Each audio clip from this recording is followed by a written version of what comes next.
one thing that I want people to experience, or that I enjoy that people experience when they see my art, is that they go kind of like, what the hell?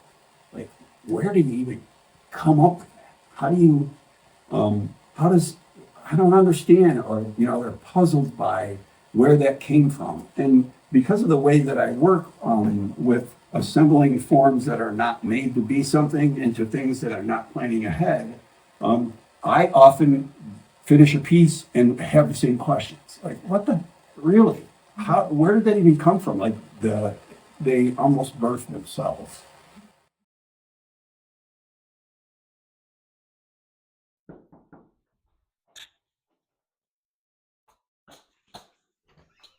Hey, welcome. So glad to have you here. Thank you. I love the face on the door. Thank you. I'm going to talk about that face in a few minutes because it's an important piece to me. Welcome to my little slice of heaven. I'm so delighted to have you here. Show you what I've got going on. This is where we do the bronze work. We'll start here. So Jeff, I'm so curious about the face on the door. Yeah, it's a cute piece. My son made that, or he drew that image when he was about 5 years old. I had all three kids draw something, a little face, and we made them in 3D or in relief anyway, out of paper mache for Anne for Christmas. And um, I love that image because it's so weird. It's obviously children's art, and I've been thinking a lot about that.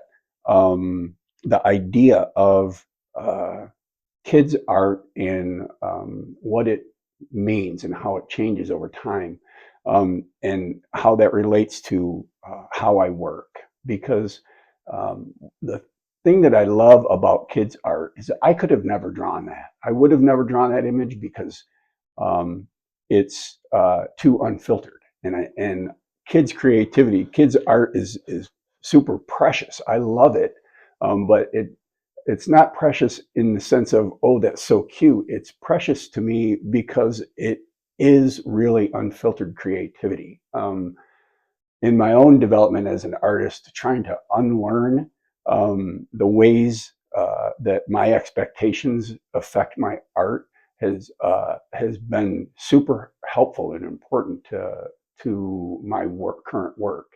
And it's been a long process of trying to unlearn all the things that we teach out of kids. Kids are so creative, and we train it out of them. Their experiences train it out of them. Their art classes train it out of them. I've got this great story about a piece of art I made when I was 5. Sister Susanna had us color walnuts. She had an outline of a walnut, just the outline, and we were trying to fill 5 minutes or something. And so she gave us all crayons, and I colored that walnut, and she was so proud of it. And we put it up, and I remember my parents coming to parent-teacher conferences, and Sister Susanna walked over there, and she highlighted my walnut picture. And I looked at that thing and I was convinced, my memory of that is that walnut was a photographic image of a walnut. And I've had that memory for years. And then when I was 50, my mom gave me that picture. And that picture was the outline of a walnut with like 5 or 6 S's in it for texture, which none of the other kids had done, which is why I thought it was photographic, and then scribbled brown over it. And I remembered that I had created a perfect image of a walnut. And that moment when I saw that, it just made me think so much about what children think about, and how imagination changes over time. And I feel like children's imagination is so much more powerful because it's not constrained by all the expectations that we learn. So I love that face on the door because it's kind of unfiltered or unconstrained creativity. And as I talk to you a little bit about how I work, I'll talk specifically about ways that I try to, in my process, make myself uh, less prone to falling back on my preconceived notions about what is art and what is not art.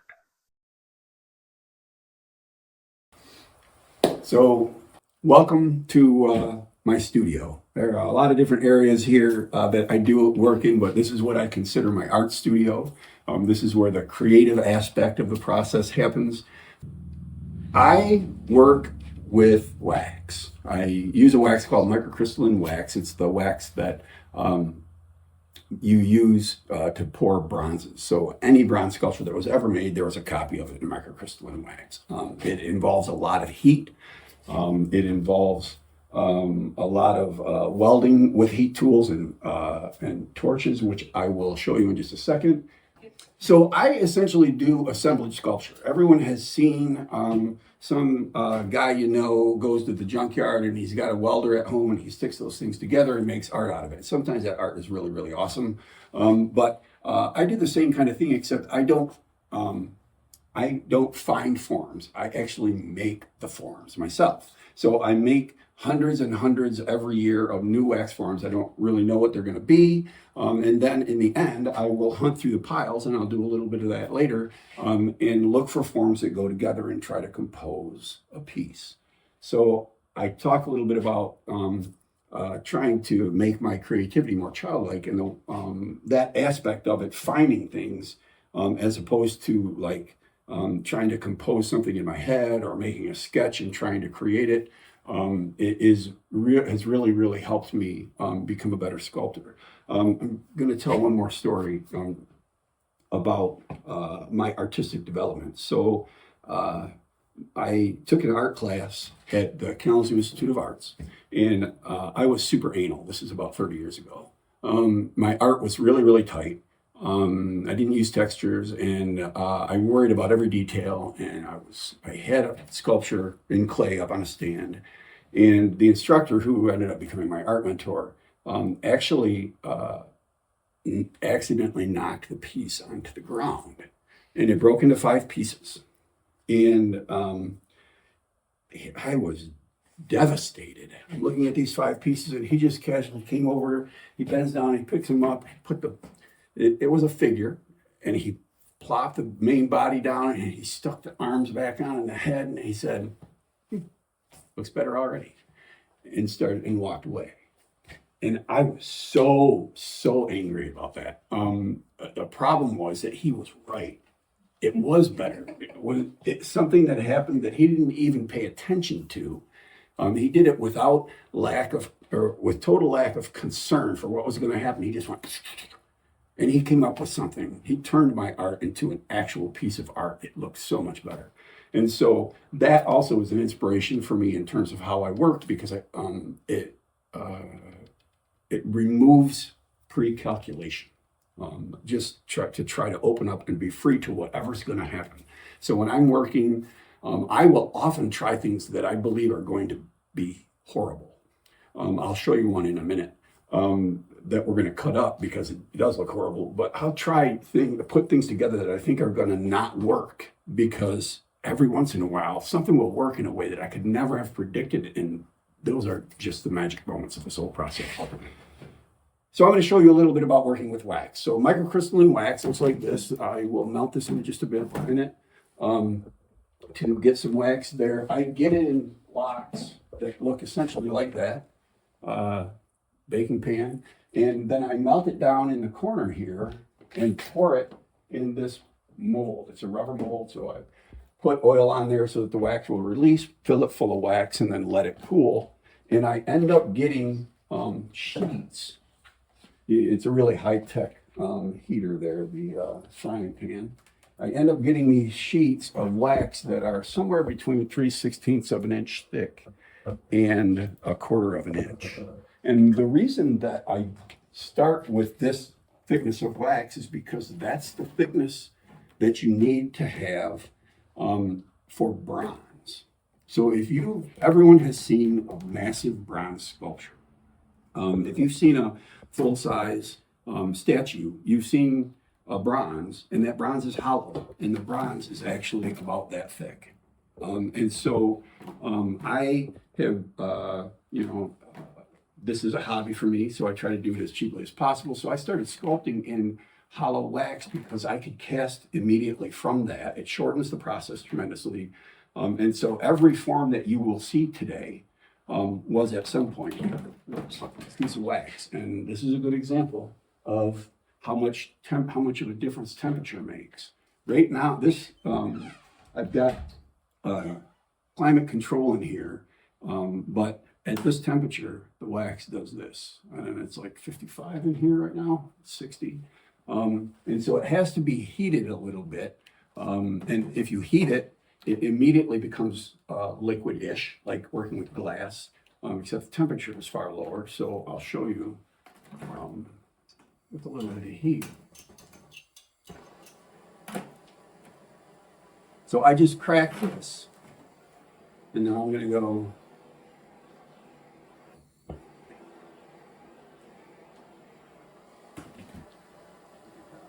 Good. I'm going to watch.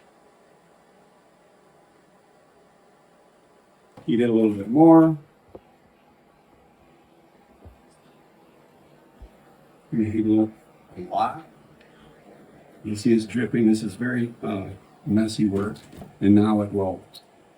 And so I love working with heat. I can rip it, you can form it. And again, randomness. Sometimes I'll just sit out here and play with stuff like this and see what happens. But wax is a fun material, but temperature matters. So this part of this studio is climate controlled. So what I'm going to do is I am going to, first of all, I have nice clothes on today. The clothes I normally wear out here get so dirty that I have to turn them inside out to wash them, so that the dirt is on the inside of the clothes, so it won't make the inside of the washing machine dirty. This wax ruins anything it gets on clothes. It comes off of everything else, but it does not come off of fiber. All right, so what I'm going to do, so wish me luck in messing up my actual good clothes. Do you have an apron? Let me see. What I'm going to do is heat this up, and I'm going to show you how I can turn this into, a sheet that's called an ovoid, a three-dimensional oval-ish. I'll make a half of one.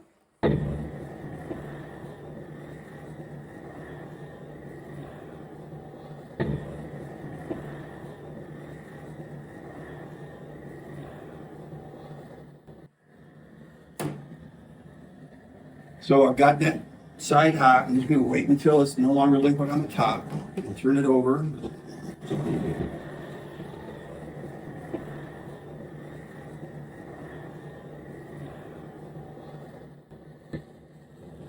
I'll do that two more times.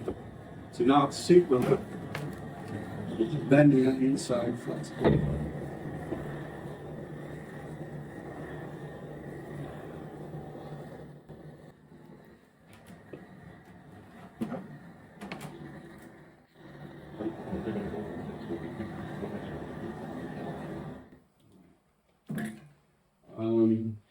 So if you ever do this, the way you keep this stuff from adhering to your hands, it's really hard to scrub off wax.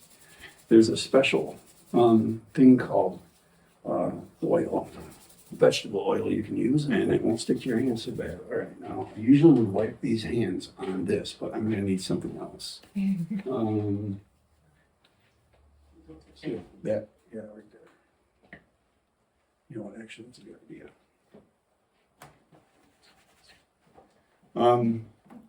So now I'm going to heat this knife up.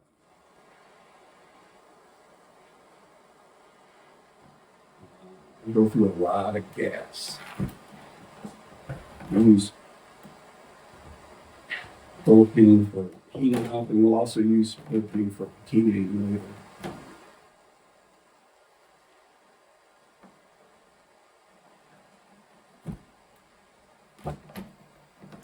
So one thing, I'm just going to intersperse little comments about things that I do that happen at random. Some of the best sculptures that I've ever made come from the negatives. So one thing that's exciting, this is not an exciting negative, actually. Well, let me do this. Sometimes I'm making things and I get a negative that I did not expect. So the negative space here, if this is a fun shape, sometimes I'll just heat it up and bend it and see what happens. This is not a super fun negative. But that kind of happenstance, introducing chance. So I'm just gonna work with that piece on the inside. So let's just say this just happened and I come, oh wow, that negative, I didn't plan that. So now I'm excited. So now I'm gonna work with that, start forming it. And then, oh, look what's happening there with that bend. I don't know, but that seems kind of cool. So I'm going to heat this up so I can get a bend like that on the other side. Let's just bend it the other way, squish it down. All right, try not to break that.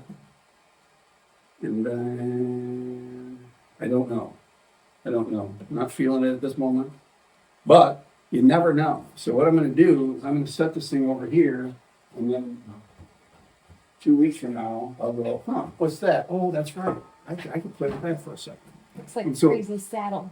Yeah, and you just never know. So sometimes that shape, I'll cut parts of that off. The shape will suggest something that I'll build around. Sometimes I can use the whole thing the way that it is. But I'm gonna heat this up now and we'll show you how to finish that.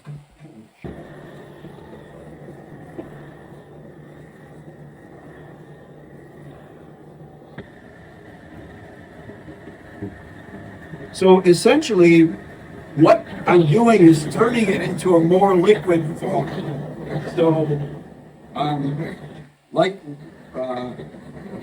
well, it's more like working with glass, except glass has to be so hot to do this that you can't use your hands. But now that it's in a more liquid form, I can move it around to change the shape, just like I did with that. So I'm gonna let this cool for just a second. It's a little tacky. The temperature changes pretty quickly.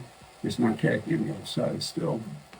Okay. So now, what I'm gonna do is if I make this outside lip here smaller, this will become bowl shaped or ovoid shaped, right? So this distance here, sorry, I'm a math teacher.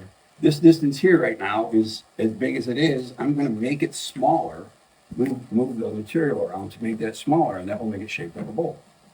So this is in some ways it's similar to working with clay, but it's different as well, because with clay, you wouldn't start with a flat shape in order to make this. So you can see that distance just got smaller. All that material that was here now gets pushed down.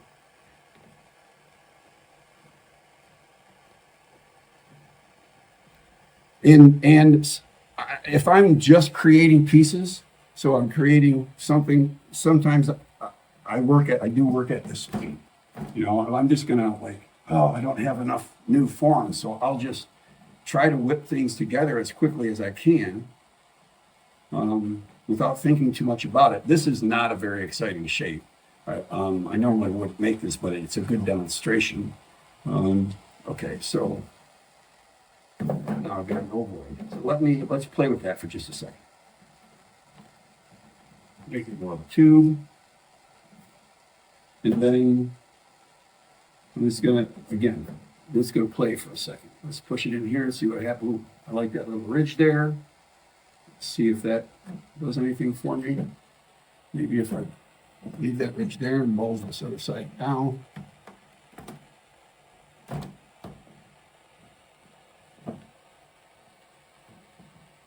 Whoops. It's a little problematic. You can see it tore through there. It's not a problem as long as I don't mess it up too bad. Once it cools off, I can add wax in there and fill that back in. So now this is a little bit more interesting. And so the whole process really is to try to make things that I find interesting. And then I just set them in my bone pile and I forget about them. And then 2 months later, sometimes 3 years later, I find a sculpture, be looking through for a piece, and I'll find something and say, oh yeah, that's perfect. I'm going to do one more thing with that. So what I'm going to do, it's flat this way. I want to see what happens if I take this and bend it. Yeah, I'm going to bend it this way.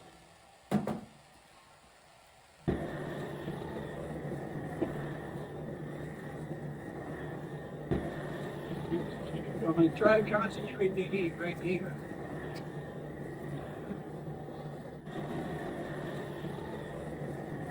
Go on bend and stuff to the table.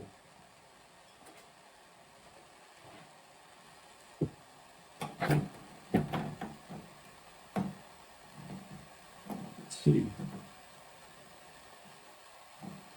So I'm going to not pay too much attention to trying to make it look perfect, because that's when the cool things happen. Just going to ball that up.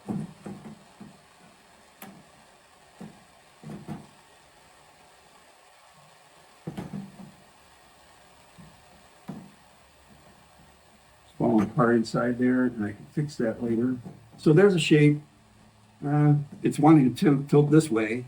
You know, my mind wants to make that straight, and sometimes going with whatever it naturally does is more interesting. So I'm just going to push that down. And then now, for right now, we're done with that. And eventually I'll decide, is that, you know, if I cut this open, will that be interesting? As a matter of fact, I'll do that right now. If we put a little teardrop cut in there. Okay. So now I'm just going to let that rest, and I come back to it, and sometimes, 70% of the time I decide, yeah, I can make something out of that, or I'll cut it up and make something different. About 30% of the time I just melt it down and turn it into another flat sheet. So once I get formed, let me pick a couple. Well, there are a lot of different ways to get texture. So these are two different types of textures. I'll show you some basic ones, but if you look really closely at that texture, you can see it's melted around those holes, and that's from, take a heated element and push it in. These are actually marked in. This is rubbed on, that's drip. I'll take, let me find a non-textured piece and put some texture on it. So that piece doesn't have any texture on it. And sometimes I wait to put the texture on until I've got form that sculpture that I think it should be a part of. Sometimes putting the texture on it actually helps inform what it might look good with. And so I have sometimes taken an untextured form like that and put texture on it, like, oh, now I can see that differently. And it becomes a helpful part of the process. Let me get a couple of things here.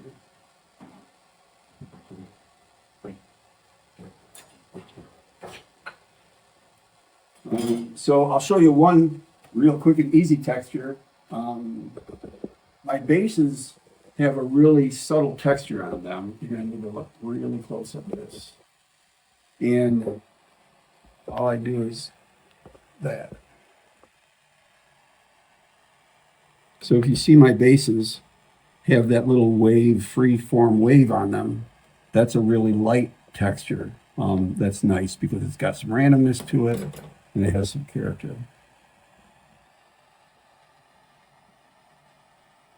So that's a very basic texture there. You can do subtractive textures where you take things out. So this is just a regular trowel that I round the end off and put grooves in so that I can make textures like that. You can take and scratch textures in like that. And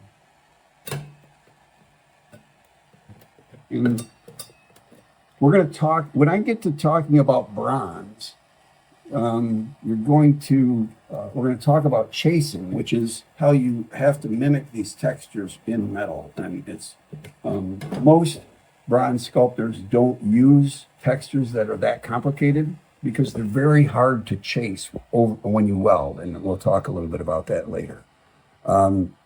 Another thing that I'll do, and this is going to be a little bit warm yet, is to build the texture up. Watch. Build this texture up with wax. So I'm taking the fire and just heating up the edge of this little piece of wax. And then I can rub that over. You can see this has texture on it. I'm going to make that texture taller. By just taking that, you can see now all of that wax that was there is on here. And that's another way to get some really interesting forms. So now, or textures. I'm going to do that same thing to this smooth surface. And another thing, it's part of my aesthetic, something that really excites me is things that look like they're old. Things that look like they're weather beaten or have natural textures. So I try textures like this. I do sometimes more cutesy, but a lot of my work has textures that make them look worn or like accidental. I like, it's interesting. I like children's art, but I also like art that looks like it's been around for 5,000 years. And so this is a way to very quickly change the surface of that. Just rubbing that hot wax on end there, it creates a really, really wonderful aged texture. And so you'll see that on a lot of my work. That, again, that type of texture is super hard. It's very easy to put on in wax. It's super hard to replicate in bronze. And sometimes you do have to replicate little aspects of this, of the texture in metal. So another, there are just whatever you want to do. This is sometimes I'll just whatever. Actually, never made a texture this way before. You're seeing it happen here.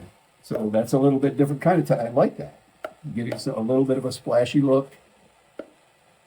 So I'll probably use that method. I haven't used that before, but it's random in a different way. And it just kind of adds to the novelty or the uniqueness of the sculptures. So I mentioned that I do assemblage sculpture. I've got all of these pieces over here. It's this way a little bit. And so there are really kind of several different aspects of this. When I'm making the forms, I'm really just working on the individual form and trying to make something that looks cool in and of itself. And so some of these things look cool in and of themselves. Some of these things don't really. And then I look for pieces that go together. Like there's two pieces there that I welded together. I don't have any idea what that would be, but I like that form. And so I'm going to leave that there and see if that inspires anything. I've got, let me see what else. This is kind of a weird combination of two shapes. I just pick them up and go, oh yeah, there you go. So those are welded together, just, can be temporary. Maybe it's going to work. Maybe it's not going to work. Let me see. This is one. I do think that this is going to work. This is three forms that I welded together. There's this really gnarly looking thing you can see through there. And there's this ovoid kind of squished football shape. And then this piece here on the outside, and I welded those together. I think that that's going to be a bird head. Not really sure, but if that's a beak, you've got eyes here. Do something inside the eyes and then fill this out, and that will be the head for a bird. And so when I'll just take that off of there. Now you look at that. And there's no way anyone would look at that and say that's the head of a bird. I would never even be able to imagine that. But when I pick this piece up and just go, I'm like, oh, there's the head of a bird, just like that.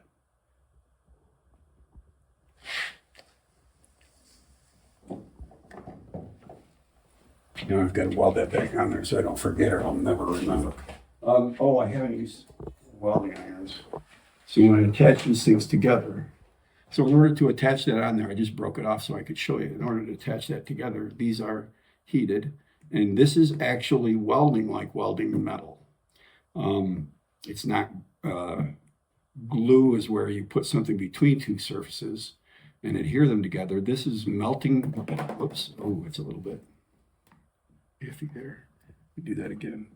I'm welding part of this and making it become one material. That's what metal welding is.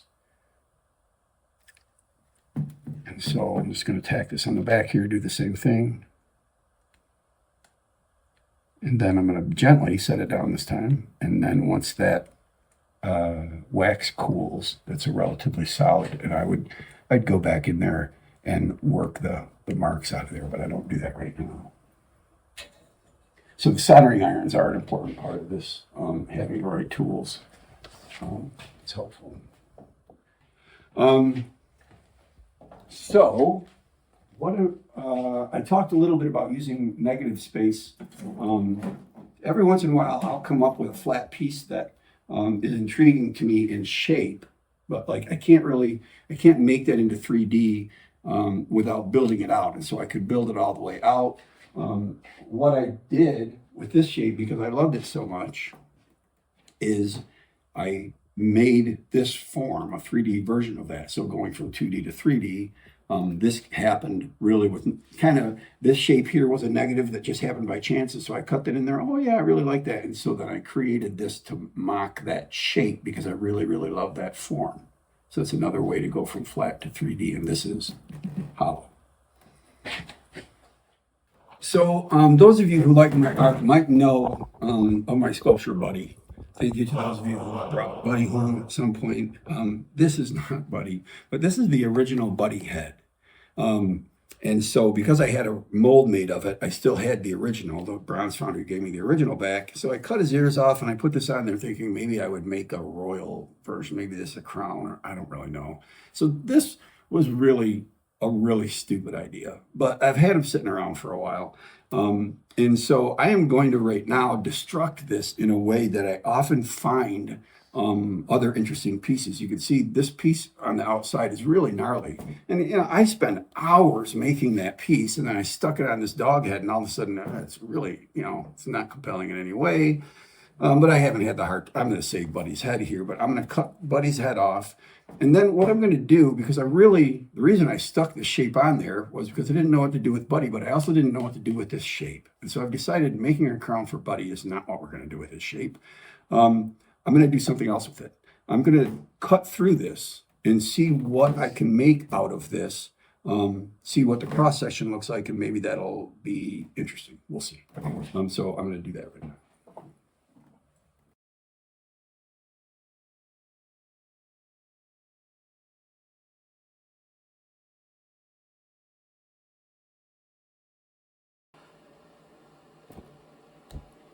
There we go. All right. Voila. We're going to save Buddy, and maybe I'll give him a different hairdo later. And now I've got this really gnarly looking, like, what in the heck is that? It's not, the shape in and of itself is not intriguing. It's symmetrical. It's intriguing because of the textures and the weird shape, or the weirdness of this contour here, but it's too symmetrical. It just doesn't intrigue me. Doesn't look like it would work well as legs. So I'm going to cut this up and see what it looks like on the inside, and maybe that will be intriguing. I have no idea. We'll see. This is going to take a while because I've got to heat it up on the outside. I've got to heat it slowly so I don't melt it on the outside, but still warm it up on the inside. So this is going to take a minute.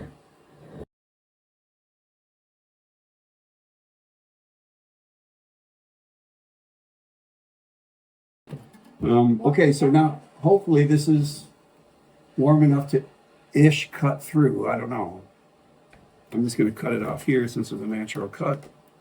You might hear it crack a little bit because some of it's still cold on the inside. There you go. Okay, so that's weird, isn't it?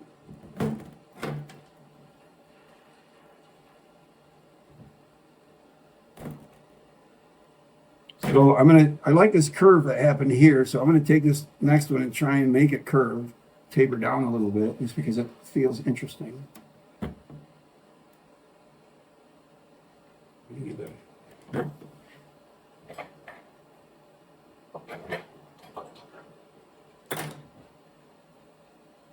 Need a little thinner blade for that to make that bend.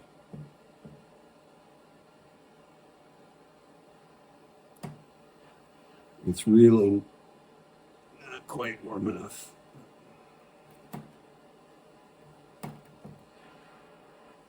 So when I have pieces that I decide I don't like, this is a great way deconstructing them and seeing what individual parts of the piece look like, what forms come out that I would have, I certainly would have never come up with that shape on my own. Okay. So I don't know. I don't like what's going on the inside, but the outside of that shape is a little bit intriguing. So we'll play with that. I'll cut one more piece off of this.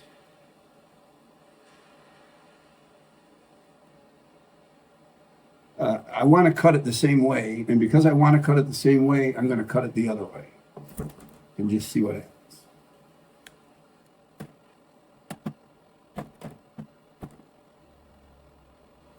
Don't rush, Jeff, don't rush. So the way that I have had stitches in my hands 7 times. From doing this activity? From doing this activity, yeah. Okay, so that's another very weird shape, but that is certainly a much more intriguing form than it was before, than this was. So I will probably, heat these up and form them a little bit and just see what happens. So I'm going to show you an example of a piece where I cut something like that and something really cool came out.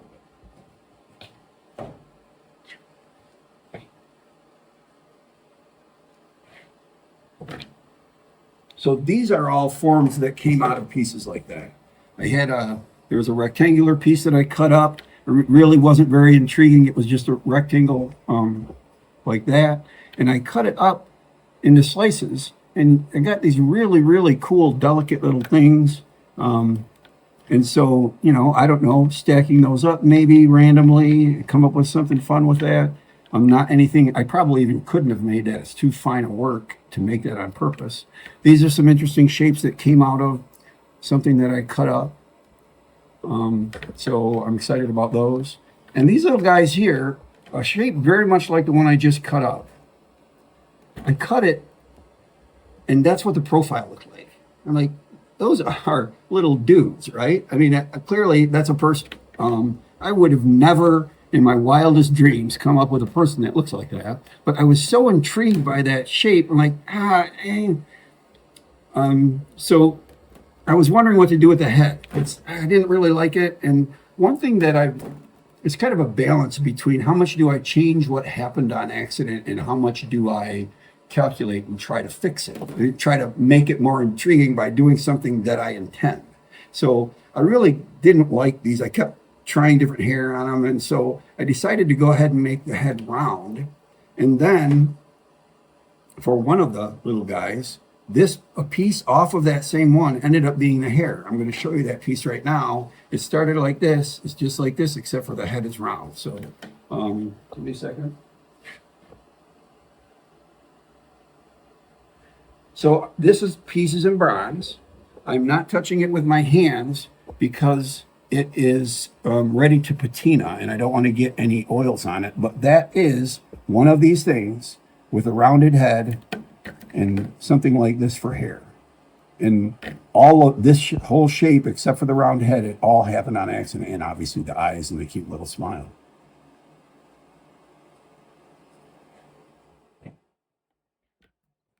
One thing that I want people to experience, or that I enjoy that people experience when they see my art, is that they go kind of like, what the hell? Like, where did you even come up with that? How do you, I don't understand, or, they're puzzled by where that came from. And because of the way that I work with assembling forms that are not made to be something into things that I'm not planning ahead, I often finish a piece and have the same questions. Like, really? Where did that even come from? Like, they almost birthed themselves. And to me, that's when I feel like, yeah, I've let go of my preconceptions about what qualifies as art.